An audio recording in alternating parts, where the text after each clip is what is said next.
सबका एक नई वीडियो में। फुकेट टाउन में कहीं पर भी जगह नहीं मिल रहा था मुझे। मैंने सभी हॉस्टल होटल जो अपने बजट के हिसाब से, यहाँ तक कि गुरुद्वारे में भी गया, मस्जिदों में भी गया, कहीं कुछ जगह नहीं मिला, कहीं नहीं मिला। अमृतसर नाम का एक रेस्टोरेंट था और ओल्ड टाउन में है ये, बिल्कुल ओल्ड टाउन में, जहाँ पे लोग फोटो वोटो खिंचाते हैं, एकदम बिल्कुल वहीं पर है। रेस्टोरेंट के ऑनर से मुलाकात हुई। मेरा नाम विनीत है। आपका नाम विनीत है और इन्होंने मुझे अलाउ किया। यहाँ पे मैंने टेंट लगाया, तो बहुत बहुत शुक्रिया सर आपका। भगवान आपका हमेशा खुश रखे, आपका भला हो, आपके रेस्टोरेंट खूब चलता फिरता रहे, यही शुभकामनाएं है सर। मैं इससे ज़्यादा और कुछ दे नहीं सकता। फूड पांडा डिलीवरी, यस। कितना कमाते हो भाई, बता तो दो। Earn money money. अरे इसको इंग्लिश नहीं आ रही, थाई में बोल रहा है बंदा। रुको मैं तुम्हें ना ट्रांसलेट करके बताता हूँ तुम कितना कमाते हो। हाँ लिख 800 थाई बात एवरी डे। 10 मिनट मेरे भाई, 10 मिनट का नहीं बताओ, पूरे दिन में कितने कमाते हो? 800 बात 800 बात कमाते हैं भाई। 1867 रुपये कमाता है बंदा ये सिर्फ एक दिन में। सो देख लो इनके जो रेस्टोरेंट है। हाँ, थाईलैंड में सिर्फ फुकेट में ही 3 रेस्टोरेंट है, बैंकॉक में भी 2 रेस्टोरेंट है, पटाया में 1 रेस्टोरेंट है। ये ओल्ड टाउन वाला रेस्टोरेंट है, ये बिल्कुल ओल्ड टाउन है। पे लोग अक्सर फोटो खिंचाते हैं। यहाँ का जो फूड पांडा है, जैसे अपने यहाँ जोमेटो स्विगी है, उसे डाउनलोड करके खाना ऑर्डर कर सकते हैं। बिल्कुल अपना देसी वाला खाना फूड पांडा पर अवेलेबल है। बल्कि ग्रैब भी चलता है, जो मलेशिया और थाईलैंड दोनों में ग्रैब चलता है। इनसे भी इंडियन रेस्टोरेंट का खाना, इंडियन खाना मंगा सकते हैं। सो अब फुकेट को छोड़ने की घड़ी आ चुकी है। भाई मैं बस टर्मिनल पहुंच गया। व्हीलचेयर के रिगार्डिंग कि व्हीलचेयर को कैसे लेके जाना है, क्या अलाउ है क्या नहीं है, सारी बातें मैं आपको बताता हूं। कितना पैसा लगा, क्या क्या डॉक्यूमेंट्स चाहिए, बस पर कैसे लेके जा सकते हो अपने व्हीलचेयर को, नियो मोशन के व्हीलचेयर को, सिलसिलेवार से बताता हूँ कहानी हुआ क्या। ये है फुकेट का बस टर्मिनल 2।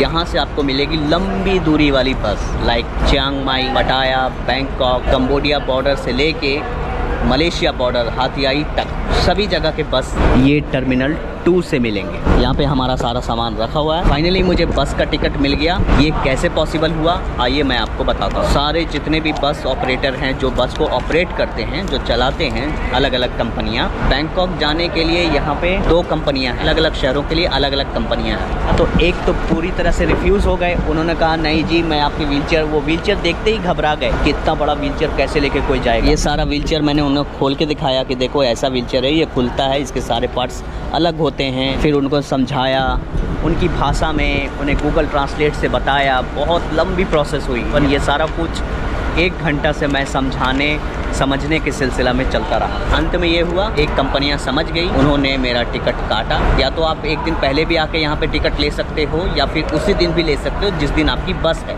तो मैं आज ही ले रहा हूँ टिकट, आज ही हमारी बस है। बस है शाम के 3:20 पर। टिकट जो मुझे पड़ा वो पड़ा 715 थाई बात। ये हमारा टिकट है, यानी हम आदमी का। और जो हमारे साथ इतने सारे जो सामान है, बाल बच्चा है हमारा, इसके अलग से लगे 200 बाट। 715 और 200 टोटल इतना हो गया 915 बाट, जो कि भारतीय रुपयों में इतना होके आएगा। उनका इतना सारा जो सामान आप लेके जा रहे हो तो 200 बाट तो आप उतना दे ही सकते हो। अब मैंने उन्हें समझाया कि ये व्हीलचेयर को हमें अच्छे से लोड करना है, अनलोड करना है। उन्होंने कहा ठीक है मैं सब कुछ करूँगा, ओके नो प्रॉब्लम। ये बस कल सुबह 5 बजे के आसपास पहुंचाएगी, यानी तकरीबन 13 से 14 घंटा का सफ़र बस राइड होगा हमारा। तो बने रहिए अंत तक इस वीडियो में। यहाँ की बस स्टैंड है, इतनी अच्छी है, शांत है, क्वाइट है, पीसफुल है, कोई शोर शराबा नहीं, कोई मांगने वाला नहीं, कोई भिखारी नहीं, सामान चोरी वोरी कुछ कर ले। 1 घंटे से सामान को ऐसे ही छोड़ के इधर उधर घूम रहा हूँ, कोई किसी को फ़र्क नहीं पड़ता किसका कौन सामान है, कोई चोरी वोरी नहीं। एक चीज़ अच्छी चीज़ मैंने यहाँ पर नोटिस किया, मलेशिया में भी यही थी चीज़ें और जो थाईलैंड में भी है। यहाँ कोई भीख मांगने वाला या मांगने वाला है ही नहीं है, वह दिखाई नहीं दे रहा। वो भीख मांगने वाला बस स्टैंड पर, रेलवे स्टेशन पर नहीं देख रहा हूँ, कोई है ही नहीं है। सिर्फ पैसेंजर है, बस ऑपरेटर है, बस यही 2 लोग हैं। तो बेचने वाले लोग होते हैं, दुकानदार, चाय पानी नाश्ता वास्ता मिल जाएगा, कुछ खाता पीता हूँ। व्हीलचेयर पर कुछ इस तरह के स्टिकर लगाए गए हैं। मेरा ये 200 थाई बात का स्टिकर लगा हुआ भाई। वाह, good good, thank you. Amritsar restaurant जो ओल्ड टाउन में है, वहाँ से मैंने खाना लिया था, नान रोटी पनीर चिल्ली। यही है टिकट काउंटर सामने वाला, जहाँ से मैंने टिकट लिया। अपन खा मतलब यूट्यूब में तो खापन खा।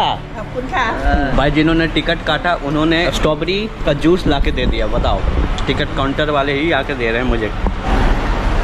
काफ़ी ठंडा है भाई।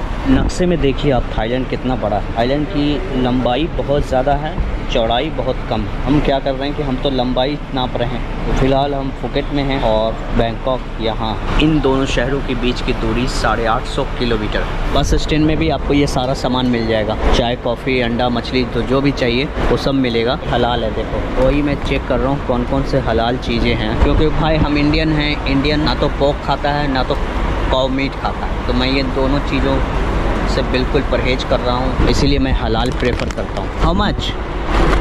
37, 20. ओके 57।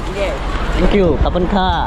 दोनों तरफ सीट लगी हुई है, लोग बैठे हुए हैं। चार्जिंग पॉइंट भी बनी हुई है, अगर आपके पास चार्जर नहीं है केबल भी लगा सकते हो। इस तरफ बसें आएंगी और उस तरफ से बसें जाएंगी। काफ़ी अच्छा सिस्टम है यहाँ पे। देखो भाई, बस स्टैंड में भी विकलांगों का टॉयलेट बना हुआ अलग से। अपन खा।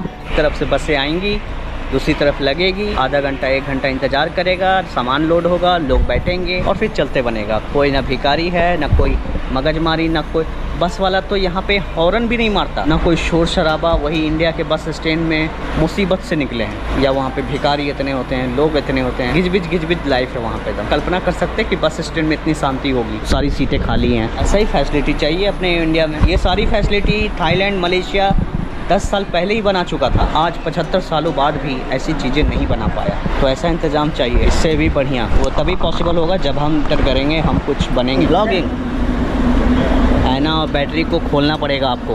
बस आ चुकी है। अपन खा।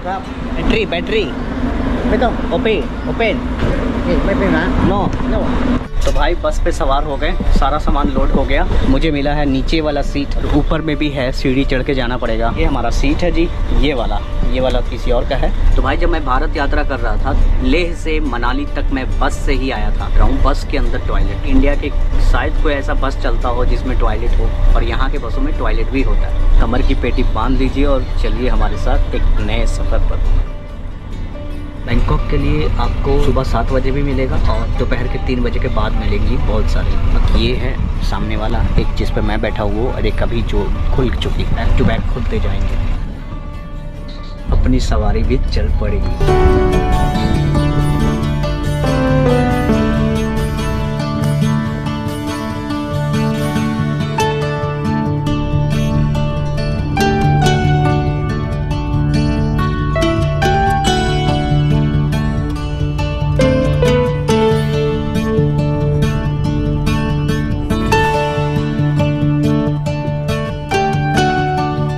बैंकॉक में आप सबका स्वागत है। सुबह के 6 बज रहे हैं तकरीबन। देखो, अगर आप बस से या किसी चीज़ से भी अपने व्हीलचेयर को लाओगे, ऑब्वियसली कुछ ना कुछ नुकसान होने का चांस होता है। मेरे साथ क्या नुकसान हुआ, ये जो झंडा वाला डंडा था उन्होंने भुला दिया। देख लो, ये वो बस टर्मिनल है। इससे बढ़िया बस टर्मिनल वो था फुकेट का। यहाँ तो लग रहा है जैसे मैं बैंकॉक नहीं, कोई इंडिया के किसी शहर में आ गया।